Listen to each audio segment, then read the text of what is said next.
On peut tous choisir sa propre définition de la virilité. Un truc dont on n'a pas vraiment conscience déjà, c'est que dans nos actions quotidiennes, que ce soit un homme ou une femme, il y a beaucoup de choses qu'on fait en fonction de ce qu'on va considérer comme masculin ou féminin. Et on va s'interdire de faire des trucs quand on a un mec par exemple qui soit trop féminin et inversement quand on a une fille. Déjà on a assez peu conscience de ça et c'est bien de le savoir. Parce que des fois ça nous fait faire les mauvais choix, ça nous fait faire les choix qui ne sont pas les plus intelligents, les plus sages et les mieux pour nous et nos proches. Mais en plus de ça, il y a un truc dont on a peu conscience, c'est que même cette définition de virilité ou de féminité, elle n'est pas du tout universelle, elle dépend complètement d'une culture à l'autre, elle peut même être totalement opposée. Il y a un truc en particulier, c'est l'idée, et c'est expliqué dans le livre de Pierre Bourdieu qui s'appelle La domination masculine, il y a un truc en particulier, c'est l'idée que un homme c'est forcément quelqu'un de violent, et que la violence c'est une capacité, on va dire, virile, entre guillemets.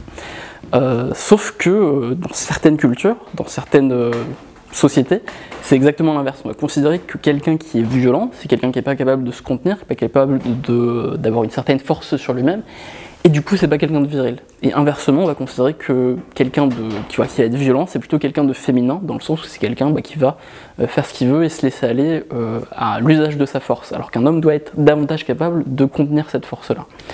Et donc, dans certaines cultures, c'est totalement l'inverse. Pierre Bourdieu parle en particulier de la culture, je crois, juive ashkénaze, où il y a justement exactement l'inverse. Et du coup, dans ces sociétés, on observe beaucoup moins de violence. Pourquoi ? Parce que c'est pas viril d'être violent. Donc le premier truc dont il faut prendre conscience, c'est ça, c'est que cette notion de virilité nous fait agir vraiment totalement, quoi. Elle nous domine totalement. Il y a certains mecs, par exemple, qui peuvent totalement rejeter l'idée peut-être de lire des livres, ou peut-être de ne pas être violent et d'être pacifiste dans certaines situations, simplement parce qu'ils veulent être des mecs, et que c'est ça le plus important pour eux, c'est se comporter comme un mec en toute situation.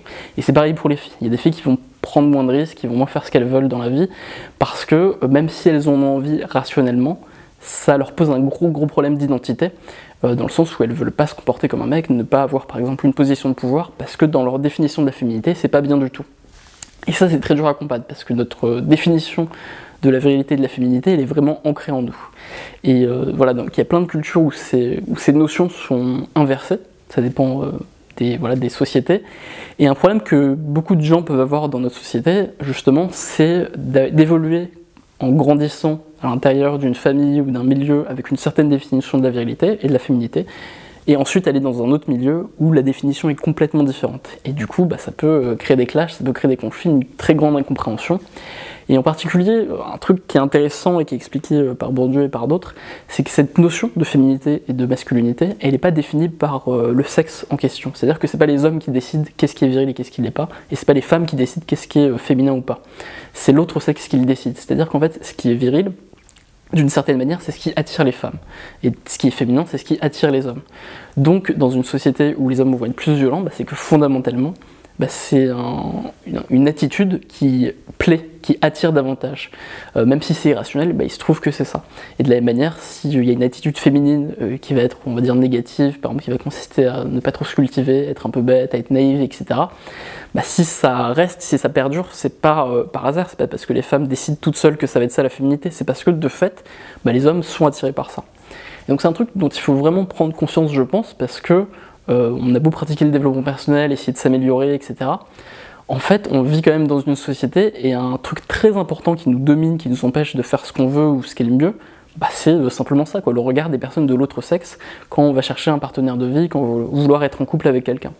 Et donc, moi, quand j'ai pris conscience de ça, un truc que ça m'a fait réaliser, c'est que dans cette recherche-là, si tu recherches à être en couple avec quelqu'un, c'est très important d'avoir conscience de ça. Qu'il y a certaines personnes qui ont certaines filles, qui ont une certaine définition de la virilité, qui est très mauvaise pour toi, et de la même manière, si t'es une fille, il y a des mecs qui ont une définition de la féminité qui est vraiment très mauvaise, et dont tu dois t'éloigner, tu vois, parce qu'ils vont peut-être pas te laisser, pas vouloir que tu prennes des risques, que tu lises, que tu sois entrepreneuse, que tu aies confiance en toi, ça va vraiment leur déplaire parce que c'est pas la définition de la féminité. Alors on a la chance, en tout cas certains d'entre nous, de vivre dans une société où il y a plein de gens de sensibilités différentes, et donc on peut choisir des gens qui ont la sensibilité qui nous correspond, et qui correspond à notre définition de la féminité, de la virilité, qui va nous permettre de faire les bons choix et d'être plus heureux, et voilà.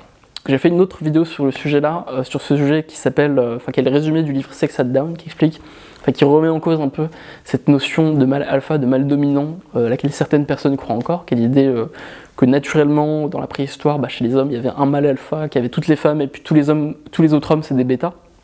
Et voilà, donc ça c'est remis en cause par certains auteurs, donc je te mets le lien quelque part.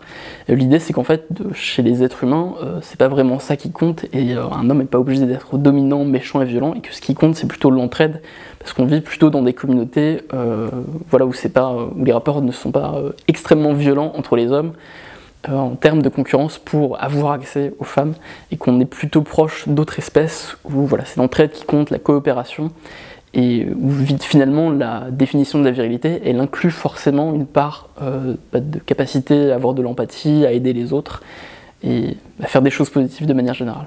Voilà, c'est tout pour aujourd'hui, je te souhaite une bonne journée, et à bientôt. Allez sur Axelman.